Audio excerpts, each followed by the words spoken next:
అలాంటి నేను కొన్ని నిర్ణయాలు తీసుకుంటాం. ఆ నిర్ణయాలు ఎలాంటివి? నాకు సంబంధించినవి కాదు, ప్రజలకు సంబంధించినవి.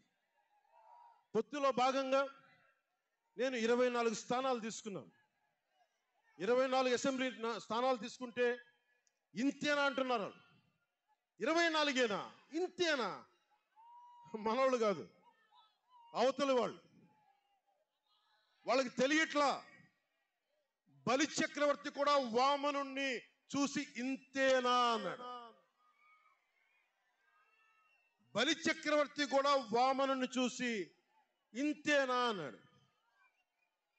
నెత్తి మీద కాలు పెట్టి బలి చక్రవర్తిని అధాపాతాళానికి తొక్కుతున్నప్పుడు తెలిసింది ఎంతో అని. ఇంతింతై వటుడింతై నభో వీధిపై నంతై తోయిద మండలాగ్రమునకంతై వామనవతారాన్ని చూపిస్తుంది జనసేన. జగన్ గుర్తుపెట్టుకో, అధాపాతాళానికి తొక్కకపోతే నా పేరు పవన్ కళ్యాణే కాదు, నా పార్టీ జనసేనే కాదు, మర్చిపోకో.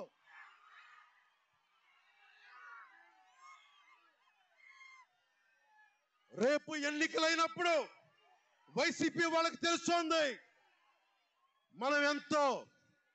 నెత్తి మీద కాలేసి తొక్కుతాం కదా, అప్పుడు అర్థమవుతుంది మేమేంటో.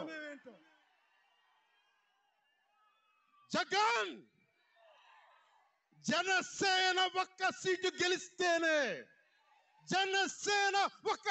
గెలిస్తేనే నేను రాజమండ్రి రోడ్ల పర్యవేక్షణకి వస్తానని అంటేనే రాత్రికి రాత్రి 10th క్లాస్ విద్యార్థిలాగా, 10th క్లాస్ చదువుకునే విద్యార్థిలాగా రాత్రికి రాత్రి రోడ్లు వేశారు.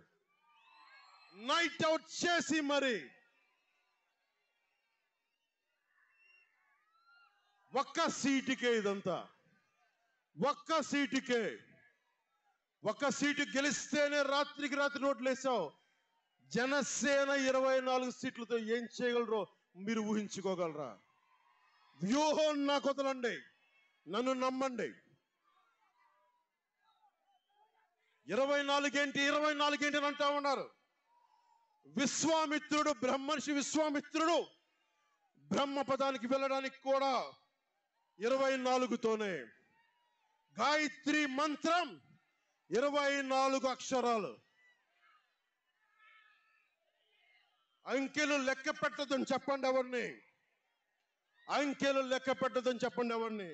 పవన్ కళ్యాణ్ వంక కూడా చూడలేరని చెప్పండి. జనసేన మీద కన్నెత్తి కూడా చూడలేరని చెప్పండి.